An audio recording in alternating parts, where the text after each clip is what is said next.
This video is going to show you a couple of the things that you can do in one-point perspective to add to your city. You will need some extra features around. So if you're thinking about something like trees or mailboxes or fire hydrants, you want to think about those close to you versus far away. So if I were to do trees along this side, I want to think about how big a tree over here would look. If I want the top of the tree to be here and the bottom to be right next to the sidewalk, that's about how big it would be. I'm going to line up my ruler with the top of where my tree is. I'm going to come out here, and this line represents the tops of all the trees. This line down here is very close to the sidewalk, would represent where the bottom of the trees would be. So if I were to continue to work on the trees, I could start adding my detail right about here, whatever shape tree you want. Okay, I would do another tree and fit it within those same kind of areas. So the top of the tree would meet the top line, the bottom of the tree would come down to this baseline. Same thing all the way out here. The tree is going to look pretty small in the distance, so we have to make sure we keep it small. After I'm done with those trees, I can then erase these lines because we don't need those anymore.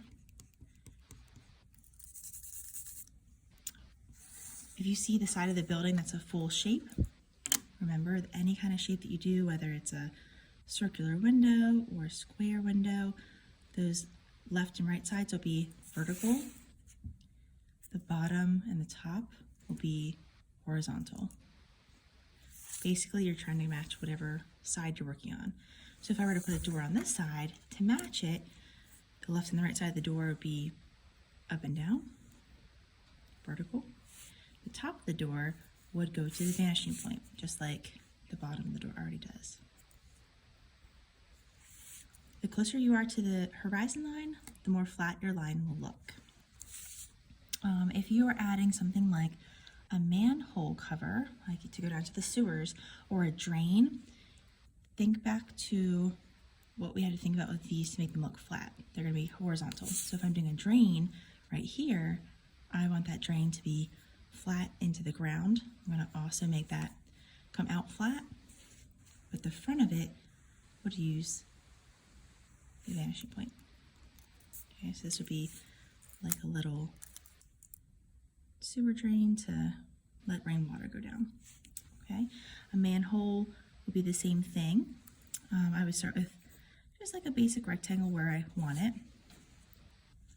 Use my vanishing point, and then I want to try to make an oval fill that whole space. When my oval's complete, I can erase those rectangle lines and it'll look like it's flat. Some other things to think about are details on the doors if you're doing, and windows. So if you're doing some sort of decoration or split in the window panes, make sure to use the vanishing point for all of those items.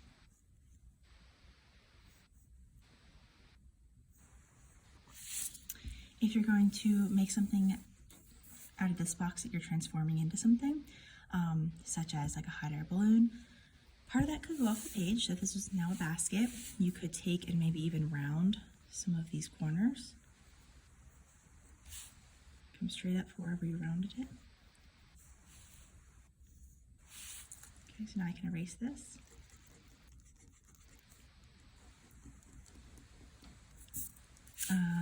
My balloon might be up in the sky, so I could have my hot air balloon lines. Now you will see a line coming up from this back corner. Okay, you could also turn this into something like a building on stilts. If that's the case, you have to bring your building supports all the way down to the ground, so they will be behind this building here.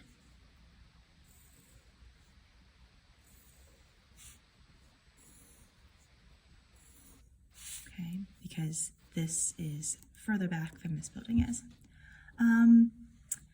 Other items that you could add in the background, more buildings, you could add signs. If you did a sign on a building, you just do it like you would be making a window. You have a vertical line.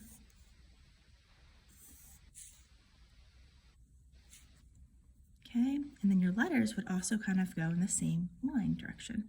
So I would do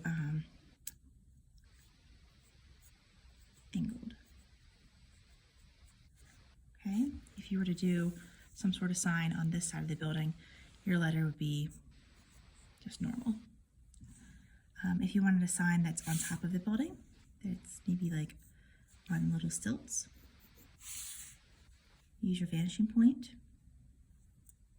to make the base of your sign, and always use your ruler for everything.